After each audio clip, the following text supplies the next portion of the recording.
about 5 months since she's had her last. Oh. Well, that wasn't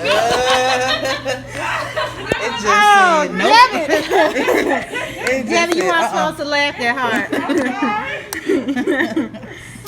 You weren't supposed to laugh that hard. You weren't dead down from it.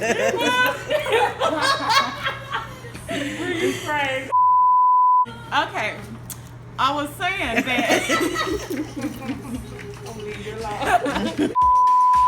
Hey family, it's Bree, and today we are doing Camisha's hair. It's been about, well, actually what I was saying, it's been about 5 months since she's come in for a retightening. So I contacted her, and I was concerned because I know her hair is fine and I don't want it to thin. So I contacted her and I asked her, if you want to come in and get your hair done or something like that, you just let me know. You can come on in. She was like, yeah, girl, I want to come on in.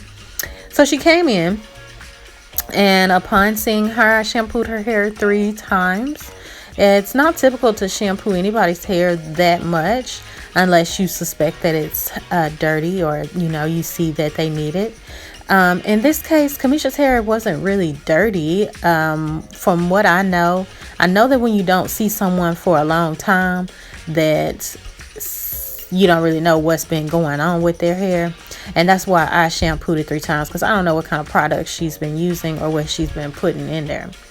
As far as I know, she's very light-handed with products, but I think you all can see that there's like this gray cast or this white cast on her locks, and actually it's imperceptible outside of a ring light, but with this ring light on it, I'm noticing it too, and I'm like, wow, there is something in there.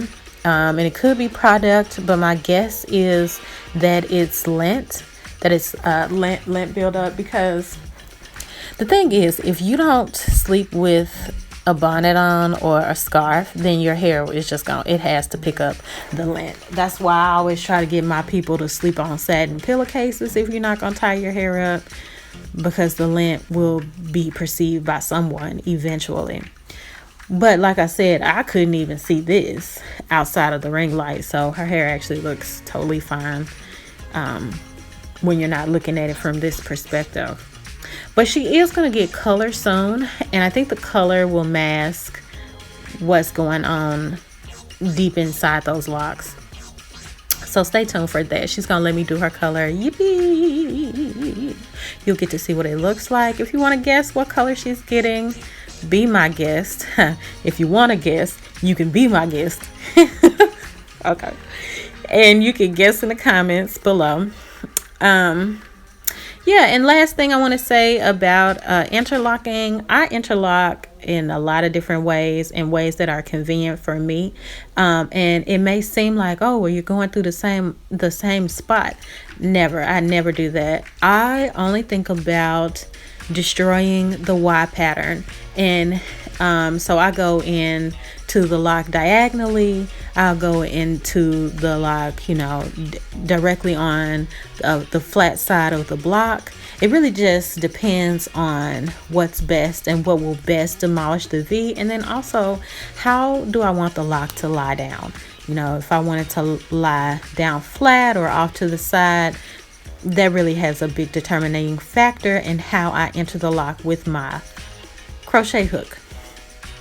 So there's that's what's going on there.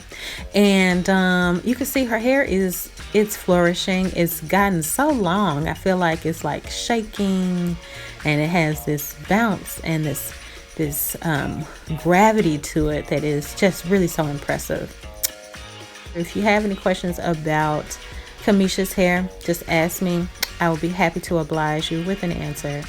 And yeah, y'all take care of yourselves and let me know how you doing. Bye. So we finished her hair. We're just gonna oil her scalp a little bit, and if I had more time I would have put some rollers on it or something, but I ain't got enough time. But it does look really good. So